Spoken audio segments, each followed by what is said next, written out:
नमस्कार, स्वागत आहे आपलं.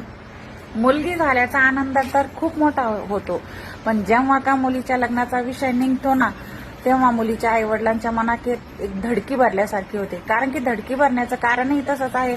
आजच्या ज्या घटना वाढत आहेत ना, हुंडाबळीच्या, आत्महत्येच्या, मुलीला आत्महत्येस प्रवृत्त केलं, ह्या घटना खूप वाढत आहेत. जागृती नावाची मुलगी आहे, तिच्या लग्नाला 2च महिने झाले. तुम्ही पेपरला किंवा युट्यूबला बघितलं असं, मी युट्यूबला बघितलं की त्या मुलीने 2 महिन्याच्या आपल्या सासूच्या आणि नवऱ्याच्या जाचाला कंटाळून गळफास लावून घेतला. का तर हुंड्याची मागणी, हुंडाबळी हेच म्हणावं लागेल.